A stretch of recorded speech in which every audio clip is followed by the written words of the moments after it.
Hello kabayan, Lemo Toker nga pala. So bago ang lahat kabayan, huwag kalimutang mag-like kabayan, mag-subscribe. So maraming salamat kahit isang like lang dyan.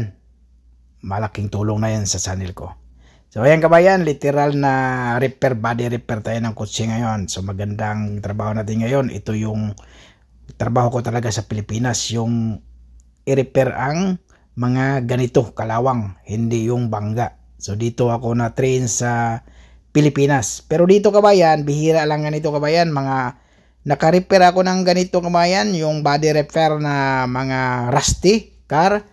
Mga 3 bisis lang ata, 4 na bisis yung ginawa kong ganito. Katulad yung kabayan, no? Pero sa baba lang tayo kabayan, pang baba lang yan.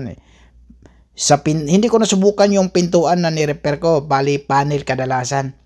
Panel, fender, tapos sunblast lang. Ito ngayon, plate tayo. Papalitan natin ng plate yan kasi grabing kalawang. So, hindi insurance nagbayad nito kabayan na. Ang nagbayad niyan, mismong owner na. So, sa tingin ko kabayan, itong sasakyan na to, nabili niya. Nabili niya ng sikanhan. Tapos, pina-repair. Kaya ganon. So, ginawa natin yan, buong side, kabilang buong side. Yung fender, ni-repair natin yung fender yan. Ginawa ko ng linya na yan. Linya na tayo dyan ha. So, okay na yung taas, okay na yung baba.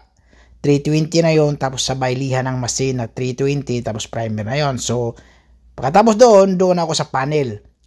Yung panel, hindi nyo nakikita kabayan kasi hindi ko na na-video paglagay ko ng plate.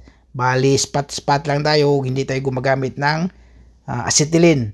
Yung, ang tawag niyan, basta acetylene, kabayan, hindi tayo gumamit. MIG wire yung ginamit natin dito sa welding. Kasi pag acetylene kasi kabayan, sunog pati ilalim niyan. Tapos grabe din kalawang. Yung kalawang. Bago ko pala ni-welding kabayan, tinira ko muna ng primer sa loob.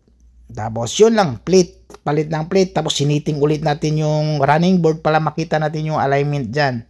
So yun. So, pinaka-importante. Tapos lagyan natin ng sealer kasi bangga dyan sa may bandang likod. Lagyan ko ng sealer na biyak yan. Tapos hinila ko pa pati yan kabayan. Inalay natin yung T-light doon kasi bangga din yung T-light. Yan katulad kabayan, no? So okay yung alignment sa running board tapos sa panel.